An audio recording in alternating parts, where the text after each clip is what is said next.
क्या कभी ऐसा हो सकता है कि किसी एक इंसान का गुस्सा, एक महानायक का अपमान, एक पूरे के पूरे युद्ध की किस्मत ही बदल दे?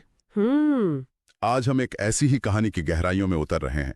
ये कहानी हजारों साल पुरानी तो है, पर इसकी गूंज वो आज भी सुनाई देती है। बिल्कुल। ये कहानी है महाकवि होमर के महाकाव्य इलियड की, और हम इसके बिल्कुल शुरुआती हिस्से को समझने की कोशिश करेंगे, जहां से वो चिंगारी भड़की, जिसने सब कुछ जला दिया। हाँ, जिसने सब कुछ जलाकर राख कर दिया। और देखिए, दिलचस्प बात यह है कि इस महाकाव्य का पहला शब्द ही है क्रोध। अच्छा। हाँ, कहानी की शुरुआत ही होती है अकिलीज के विनाशकारी क्रोध के वर्णन से। ये सिर्फ एक भावना नहीं है, ये एक ऐसी ताकत है जो देवताओं को आसमान से धरती पर खींच लाती है और महान योद्धाओं को अपने ही साथियों के खिलाफ खड़ा कर देती है। हम देखेंगे कि कैसे सम्मान और अहंकार की एक छोटी सी टक्कर एक भयानक बर्बादी की वजह बन जाती है। तो चलिए सीधे चलते हैं ट्रॉय की युद्ध के 10वें साल में। यूनानी सेना अपने शिविरों में है, थकी हुई है, और उन्हें ये अंदाजा भी नहीं है कि उनके सबसे बड़े योद्धा के भीतर एक तूफान पल रहा है। कहानी शुरू होती है एक बूढ़े पुजारी क्राइसिस के आने से। वो सूर्य देवता अपोलो का पुजारी है और यूनानी शिविर में एक फरियाद लेकर आया है।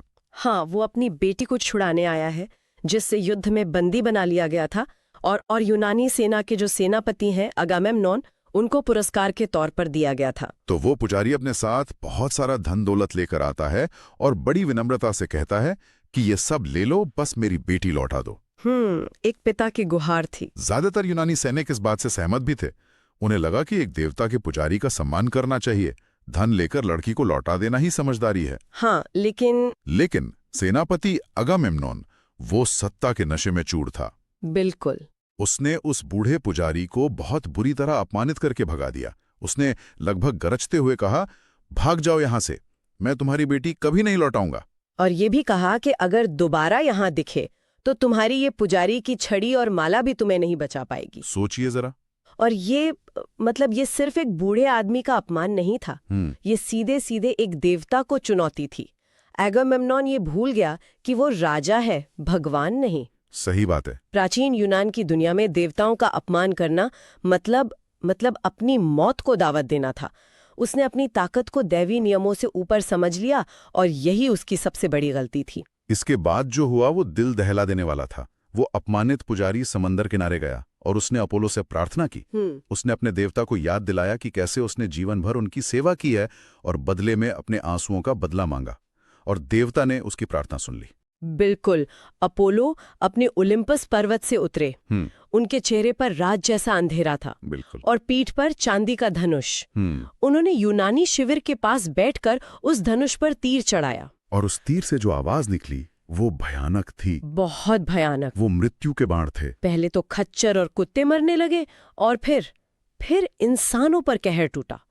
पूरे यूनानी शिविर में एक भयानक महामारी फैल गई। सैनिक ऐसे मर रहे थे जैसे पतझड़ में पत्ते झड़ते हैं। 9 दिनों तक लाशों को जलाने वाली चिता की आग कभी ठंडी नहीं हुई। चारों तरफ सिर्फ मौत और डर का माहौल था। और देखिए, उस समय में ऐसी घटनाओं को कोई इत्तेफाक नहीं माना जाता था। ये एक साफ संदेश था कि कोई बहुत बड़ी गलती हुई है। हाँ, कि किसी ने धर्म की सीमा लांघी है, और अब पूरी सेना उसकी कीमत चुका रही है।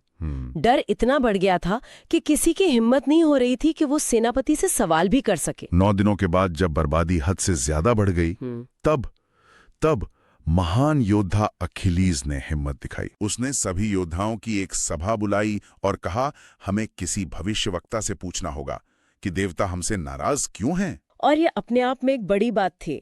सेनापति अगामेम्नन है, लेकिन सभा अकिलीज बुला रहा है। हाँ, यहीं से हमें दोनों के बीच की जो खींचतान है उसका अंदाजा होने लगता है। अकिलीज वो योद्धा है जो सच जानने के लिए राजा से भी टकराने को तैयार है। तो सभा में भविष्यवक्ता कैल्कस को लाया गया, लेकिन वो सच बताने से कांप रहा था। उसने कहा, मैं सच बता तो दूंगा, पर मुझे वचन दो कि तुम मेरी रक्षा करोगे, क्योंकि मेरा सच एक बहुत ताकतवर इंसान को नाराज कर देगा। बिल्कुल। और अकिलीज ने उसे अपनी सुरक्षा का वचन दिया, और ये वचन बहुत जरूरी था। बहुत जरूरी। कैल्कस को पता था कि वो जो कहने जा रहा है वो सीधे सीधे सेनापति अगामेम्नन पर आरोप होगा। बिना अकिलीज जैसे योद्धा की सुरक्षा के उसकी जान खतरे में पड़ जाती। तब कैल्कस ने डरते डरते कहा, ये अपोलो का क्रोध है, क्योंकि हमारे सेनापति ने उनके पुजारी का अपमान किया है। और उसने उपाय भी बताया? हाँ, कहा कि जब तक उस लड़की को बिना कोई धन लिए ससम्मान उसके पिता के पास वापस नहीं भेजा जाता, तब तक ये महामारी नहीं रुकेगी। और ये सुनते ही अगैमेम्नोन का चेहरा गुस्से से काला पड़ गया। जाहिर है पूरी सेना के सामने उसकी गलती उजागर हो गई थी। उसका अहंकार बुरी तरह घायल हो गया था। उसे मजबूरी में लड़की को लौटाने के लिए मानना तो पड़ा, लेकिन उसने इसे अपनी हार और अपमान की तरह देखा। और एक अहंकारी इंसान जब हारता है तो वो और भी खतरनाक हो जाता है। बिल्कुल। उसने भरी सभा में कहा, ठीक है, मैं अपनी बंदी लौटा दूंगा, क्योंकि मैं नहीं चाहता कि मेरे लोग मरें। लेकिन अगर मेरा पुरस्कार मुझसे छीना जा रहा है तो मैं खाली हाथ नहीं बैठूंगा। हाँ, मेरा सम्मान बना रहना चाहिए, इसलिए मैं तुम में से किसी एक का पुरस्कार छीन लूंगा। और ये कहते हुए उसकी नजर सीधे अकिलीस पर जाकर टिक गई। हाँ, उसने ऐलान कर दिया, अकिलीस, मैं तुम्हारी बंदी ब्रिसेस को लूंगा। और बस यहीं पर कहानी का रुख पूरी तरह बदल गया। ये मामला अब एक बंदी लड़की का नहीं रहा, ये सम्मान की लड़ाई बन गया। हाँ, उस जमाने में एक योद्धा को युद्ध में मिला पुरस्कार, जिसे गेरास कहते थे, वो सिर्फ एक वस्तु या इंसान नहीं होता था। वो उसकी वीरता का, उसकी इज्जत का सार्वजनिक प्रतीक था। तो इसका मतलब ये हुआ कि ब्रिसेस को छीनना वो सिर्फ एक बंदी को लेना नहीं था। बिल्कुल नहीं। इसे आज के दौर में ऐसे समझिए कि किसी कंपनी का टॉप परफॉर्मर है जिसने सबसे बड़ी डील जीती है, और सीईओ सबके सामने आकर कहे कि तुम्हारा बोनस अब मैं लूंगा, क्योंकि मेरा बोनस किसी वजह से कैंसिल हो गया है। हाँ। तो ये सिर्फ पैसों की बात नहीं है, ये उस इंसान की काबिलियत और इज्जत को पूरी टीम के सामने मिट्टी में मिलाने जैसा है। समझ गया। अगैमेम्नोन ने अकिलीस के साथ ठीक यही किया। और अकिलीस का सब्र यहीं पर टूट गया। उसका गुस्सा एक ज्वालामुखी की तरफ फट पड़ा। वो चिल्लाया, लालची और बेशर्म इंसान, हम यहाँ तुम्हारे लिए लड़ने आए हैं। तुम्हारे भाई की इज्जत बचाने के लिए मैंने अपना घर, अपना देश छोड़ा, और तुम मेरा ही सम्मान छीन रहे हो। एक पल के लिए तो ऐसा लगा कि वो अपनी तलवार निकालकर वहीं अगमेम्नन का सिर काट देगा। उसका हाथ तलवार की मूठ पर चला भी गया था। वो एक बहुत ही विस्फोटक क्षण था। अगर उस वक्त अकिलीस की तलवार निकल जाती तो यूनानी सेना वहीं आपस में लड़कर खत्म हो जाती। ट्रॉय के युद्ध का नतीजा उसी दिन तय हो जाता। लेकिन तभी कुछ ऐसा हुआ जो सिर्फ अकिलीस को महसूस हुआ। हाँ, कहानी के मुताबिक देवी एथीना अदृश्य रूप में प्रकट हुई। उन्हें सिर्फ अकिलीस देख सकता था। उन्होंने पीछे से आकर अकिलीस के सुनहरे बाल पकड़े और उसे रोका। उन्होंने कहा, अपना गुस्सा थामो अकिलीस, देवताओं का कहना मानो। और एक वादा भी किया, हाँ, कि आज अगर तुम रुक गए तो भविष्य में तुम्हें इससे कहीं ज्यादा सम्मान मिलेगा। अपनी जबान से लड़ो, तलवार से नहीं। ये क्षण अखिलेश के चरित्र की गहराई को दिखाता है। उसके अंदर एक जानवर जैसा गुस्सा भी है जो सब कुछ तबाह कर सकता है।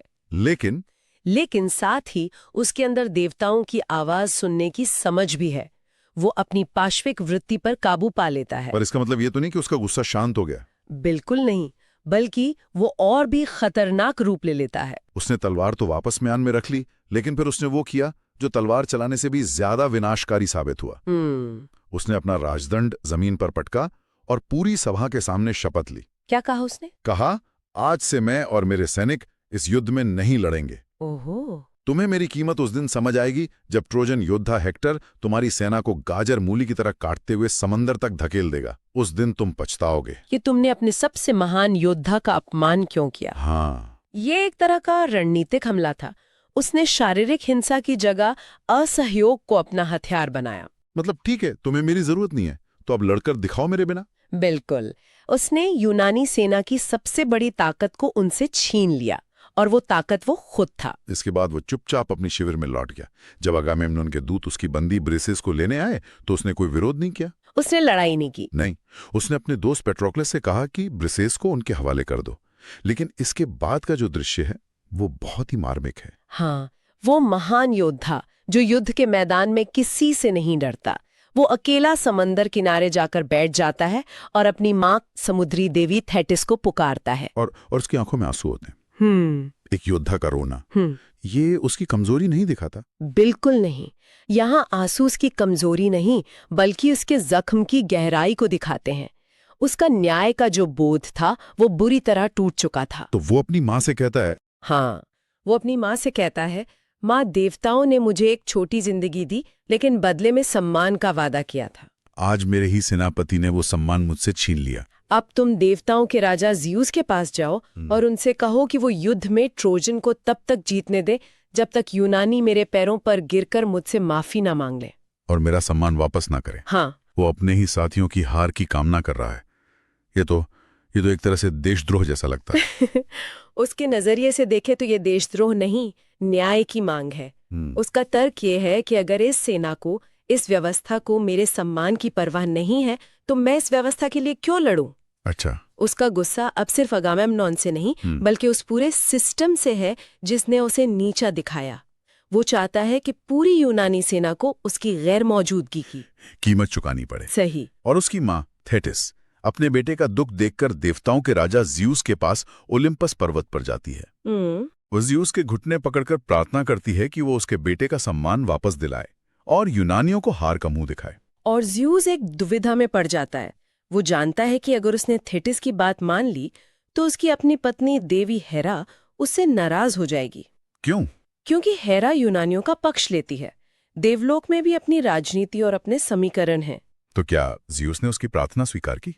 हाँ, कुछ देर सोचने के बाद ज़्यूस अपना सिर हिलाकर थेटिस को वचन देता है और कहा जाता है कि जब ज़्यूस ने अपना सिर हिलाया तो पूरा ओलिम्पस पर्वत कांप उठा। मतलब ये कोई मामूली वादा नहीं था। ये भाग्य को बदलने का ऐलान था। लेकिन ये बात देवी हेरा से छुपी नहीं रही। जैसे ही थेटिस गई, ज़्यूस और हेरा के बीच वैसा ही झगड़ा शुरू हो गया जैसा धरती पर अगामेम्नॉन और अकीलीस के बीच हुआ था। बिल्कुल। यानी जो लड़ाई इंसानों के बीच जमीन पर चल रही थी उसकी एक छवि अब देवताओं के बीच आसमान में भी बन गई थी। अब ये सिर्फ इंसानों का युद्ध नहीं रहा। नहीं, ये देवताओं की आपसी रंजिश और राजनीति का अखाड़ा बन गया। इंसानों का भाग्य अब देवताओं की इच्छाओं और उनके अहंकार का खिलौना बन के रह गया था। और यहीं पर इलियड का पहला भाग एक बहुत ही तनावपूर्ण मोड़ पर आकर खत्म होता है। एक तूफान से पहले की खामोशी। हाँ, पुजारी की बेटी लौटाई जा चुकी है, महामारी खत्म हो गई है, ऊपर से सब कुछ शांत लग रहा है। लेकिन यूनानी सेना इस बात से बेखबर है कि उनका सबसे बड़ा हथियार अकीलीस अब उनके साथ नहीं है।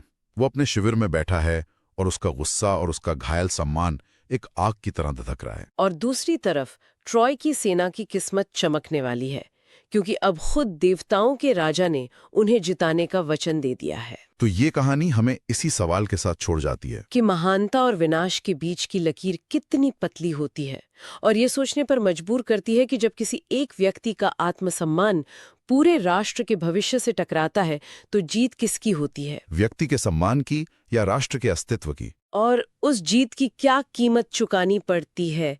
ये सवाल 3000 साल पहले जितना जरूरी था, शायद आज भी उतना ही जरूरी है।